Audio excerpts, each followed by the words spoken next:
Bonsoir de nouveau.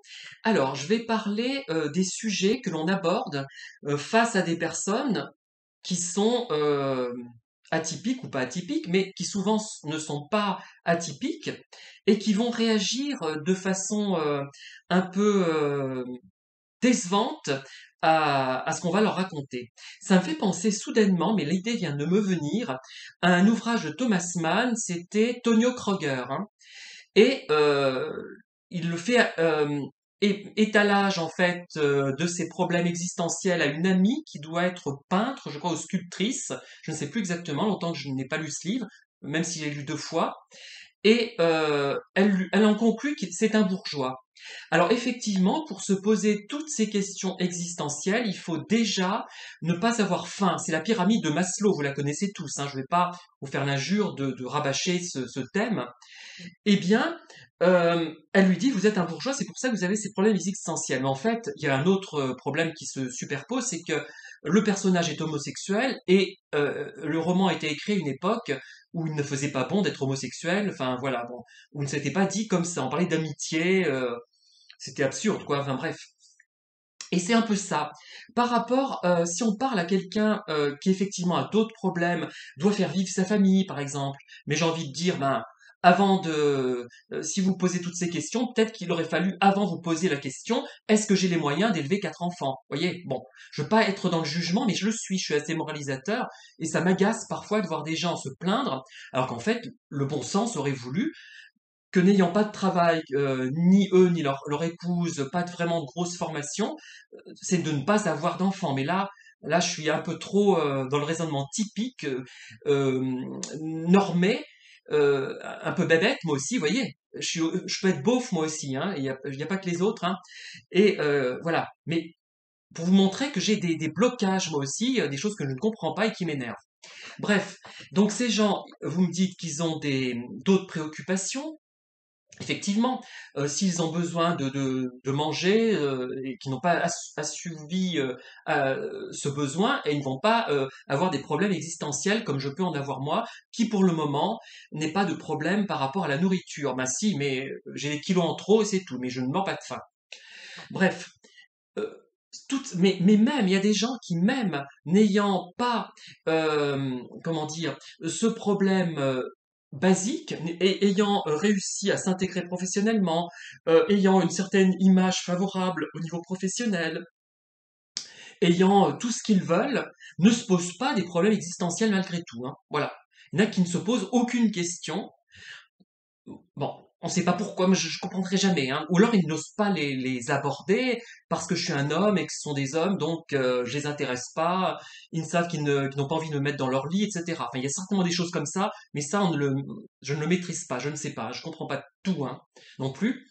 Et et on va parler, par exemple, d'un sujet comme la vie après la vie, hein. Je dis ça parce que c'est un sujet très marqué. Et par exemple, je vais dire, ah ben moi, je pense que la religion euh, donne des explications, mais on ne s'est basé que sur l'explication de la religion pendant très longtemps, et ça a empêché les scientifiques de se pencher sur cette question de manière scientifique. Et je ne parle pas des expériences de mort imminente, hein, c'est autre chose. Bon, pour une raison ou pour une autre, je n'adhère pas à ça. Je pourrais pas l'expliquer pourquoi, mais je ne suis pas convaincu, tout simplement. Bon, mais il y a peut-être d'autres explications à chercher, et la religion nous a empêchés de les chercher. Alors, comment les gens vont réagir par rapport à ça? Ils vont vous dire, ah ben, l'au-delà en dehors de la religion, c'est pas possible. Bon, paf, ça coupe le sujet, on passe à autre chose. Et d'autres vont vous dire, ah oui, c'est vrai que tu es religieux, toi tu t'intéresses à la vie après la vie. Ben, je viens de dire que non, justement. Donc, il y a un blocage, mais très fort, ce qui fait que les gens, on a l'impression que ils se posent pas les questions sur les choses importantes, et ou alors ils ont peur. Alors faut pas parler de la mort, etc. Ah bah tu te promènes dans les cimetières, mais c'est pas normal, c'est macabre, c'est sinistre. Tiens, tu publies des photos post-mortem, je vais bientôt en faire d'ailleurs, en publier, pas en faire. Et ah oh là là, ça fait ricaner. Ouais, ça fait ricaner bêtement, alors que c'est un sujet intéressant, mais on a l'impression que le fait de ne pas parler de la mort, ça permet d'éviter cette mort. Ben non, on l'évitera pas, hein. Ça me rappelle une pièce radiophonique où la personne essaie de ne pas tenir compte de quelque chose de terrible qui est en train d'arriver, mais cette chose terrible, elle vient quand même. C'est pas parce qu'on ne parlera pas d'une chose qu'elle ne viendra pas. Si on pense avoir un cancer et qu'on reste chez soi, qu'on ne va pas chez le médecin, ce n'est pas ça qui va nous guérir de notre cancer et faire qui ne va pas arriver. Moi, euh, je suis bêtement concret à ce niveau-là. Hein. J'ai pas d'état d'âme, par contre. Je me pose pas des questions débiles comme ça. Et tant pis si les gens sont pas contents que je dise ça. Mais moi, quelqu'un qui suspecte avoir quelque chose, une maladie grave et qui ne fait rien, ben, je vais être dur, mais tant pis, hein, c'est de sa faute. Je ne comprends pas. Enfin, on va voir le médecin, on voit bien. Moi ça m'a jamais. Vous voyez, je dis qu'on ne me comprend pas en tant qu'atypique, mais moi, je ne comprends pas des personnes comme ça. Pour moi, ça me dépasse. C'est tout à fait incompréhensible parce que plus un problème est pris tôt, plus il a de chances d'être résolu, tout simplement. Hein. Voilà, je suis très cartésien, très logique, très bassement enfin concret. Là, je suis vraiment dans le concret. Voilà, toujours. Et ce n'est pas incompatible avec le reste de ma personnalité. Et moi, ça ne me, je trouve ça affligeant, des gens qui se cachent, qui ne veulent pas aborder les questions. Moi, ça me désespère pour eux. Mais bon. Et donc, par rapport à de tels sujets, les gens vont banaliser la chose, ils ne vont pas, et ils vont vous dire, par exemple, soit tu es pessimiste, ben non, je suis pas pessimiste, soit tu es macabre, faut pas parler de ça, qu'est-ce qu'on va dire d'autre je sais pas, qu'est-ce que ça peut être d'autre ça va être, ou alors on va ricaner parce qu'on est gêné qu'on aborde ce sujet, et quelqu'un va détourner le sujet, parfois parler d'un autre sujet. Tiens, qu'est-ce que tu vas faire ce week-end? Je suis désolé, mais c'est une question que je trouve tellement banale et basique, parce que si on répond qu'on fait des choses un peu hors normes, on se heurte encore à l'incrédulité, enfin soit l'incrédulité de la personne, de l'interlocuteur, soit on essuie des ricanements. Ah ben, ce week-end, ah ben, on va visiter par exemple un cimetière, je sais pas moi, à Saint-Étienne, parce qu'on l'avait vu une première fois, il y avait de belles choses, et la conversation ne s'enclenche pas, c'est-à-dire que l'interlocuteur ne comprend rien, comme si on ne disait rien.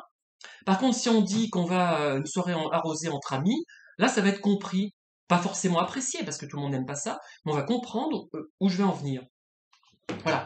Et donc, un normopensant ne va pas poser des questions sur ce sujet. Bon, quelqu'un, par exemple, un jeune qui me parlerait de l'idée de la mort, de l'au-delà, etc., je lui parlerais, je dirais, tiens, quelle est votre conception de la chose, une conception religieuse, une conception scientifique, une conception, moi, je sais pas, liée à la sorcellerie, je n'en sais rien, tout est possible. Hein.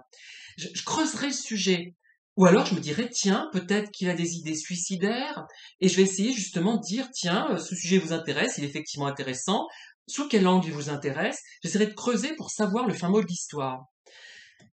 Ben, et il y a des gens qui vont dire, qui vont éluder ces questions. Enfin, bon, là, c'est un cas un peu fort parce que c'est le thème de la mort et les gens, pour une raison ou une autre, veulent l'éluder. Alors qu'en fait, il faut s'y préparer justement.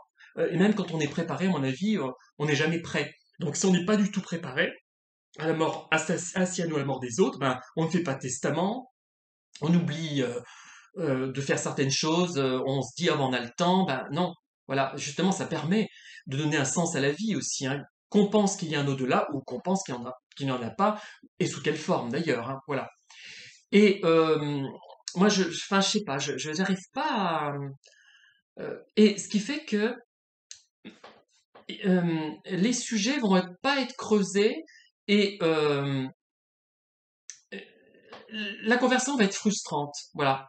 Là, on n'est pas dans les conversations forcément banales, mais même au lieu de ricaner, par exemple, ou alors quand vous développez aussi un thème qui ne correspond pas à l'image qu'on peut se faire de vous. Bon, ne me rabâchez pas l'histoire des TIP, théorie implicite de la personnalité, ça, je connais hein, ces sujets-là, c'est pas le problème, mais on devrait dépasser ça parce que on dit tiens, celui-là, il a l'air plutôt intellectuel, il a des lunettes, il coupe les cheveux en quatre. Ah, il s'intéresse à ça, comment ça se fait? Ah ben il est aussi physique, il s'intéresse à ce qui est physique, ce qui est sportif. Pourquoi ça va pas ensemble, vous voyez?